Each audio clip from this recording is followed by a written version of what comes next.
बात करने वाले हैं यदि आप असम ग्रामीण बैंक में यदि आप एफडी कराना चाहते हैं तो दोस्तों एक चीज़ यहाँ पर नोटिस करिएगा। जो असम ग्रामीण बैंक के इसे वित्त मंत्रालय द्वारा जो भारत सरकार के वित्त मंत्रालय द्वारा इसे कंट्रोल किया जाता है, रेगुलेट किया जाता है। बाकी जो गवर्नमेंट बॉडी होती है उसको आरबीआई के द्वारा रेगुलेट किया जाता है। बाकी दोस्तों अगर हम बात करें इसमें एफडी की तो यहाँ पर आप मिनिमम 7 दिन के लिए एफडी करा सकते हैं, मैक्सिमम 10 साल के लिए एफडी करा सकते हैं। बाकी अगर हम इंटरेस्ट रेट की बात करें दोस्तों, असम ग्रामीण बैंक में इंटरेस्ट रेट देखेंगे तो 7 से 14 दिन के लिए आपको करीब 3.5% के आसपास से इंटरेस्ट मिल जाएगा। 30 दिन के लिए यहाँ पर देखेंगे तो 3.25%, 30 से 45 दिन के लिए 3.25%, 60 दिन के लिए 4%, 90 दिन के लिए 4%, 180 दिन के लिए भी आपको 4.5% का ही इंटरेस्ट रेट मिलने वाला है।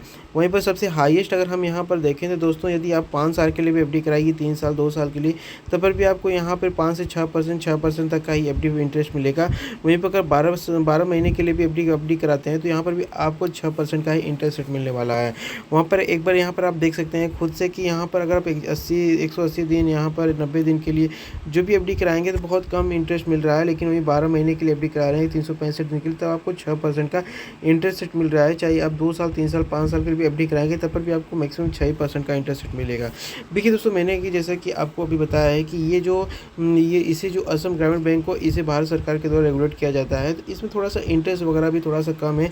आरबीआई का क्या है, आरबीआई ने जो रूल निकालती है उसमें आपको मिनिमम जो है 7% तक का आपको इंटरेस्ट रेट तो मिल ही जाता है। मैक्सिमम आपको 8.5% तक का भी इंटरेस्ट या 9% तक का किसी बैंकों में इंटरेस्ट रेट देखा गया है। तो इस तरीके से मतलब कि अलग रूल होता है। लेकिन यहाँ पे जो असम ग्रामीण बैंक है इसका रूल थोड़ा सा अलग है। दोस्तों असम ग्रामीण बैंक का जो पिछले 10 साल का रिकॉर्ड अगर आप देखेंगे तो यहाँ पर आप देख सकते हैं कि 2013 में यहाँ पर इसने करीब 8.75% का रिटर्न दे रहा था।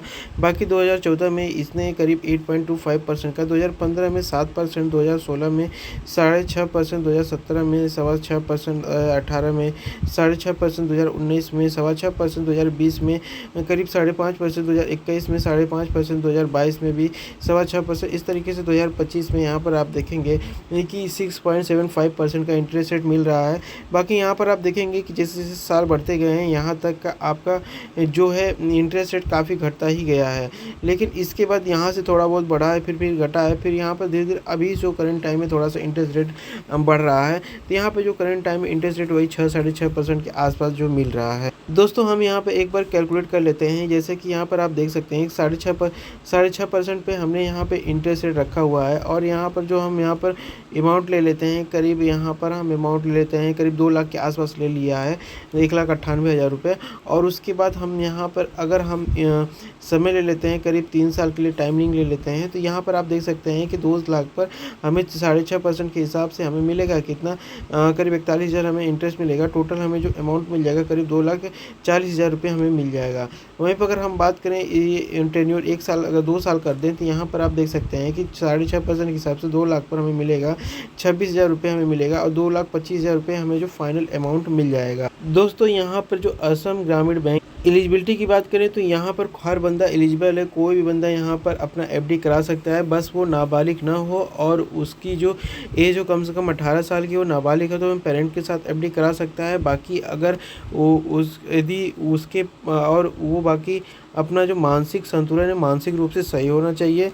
डॉक्यूमेंट की बात करें तो आधार कार्ड पैन कार्ड उसके पास होना चाहिए। आधार कार्ड पैन कार्ड है तो वो अपना एफडी बहुत ही आसानी से करा सकता है।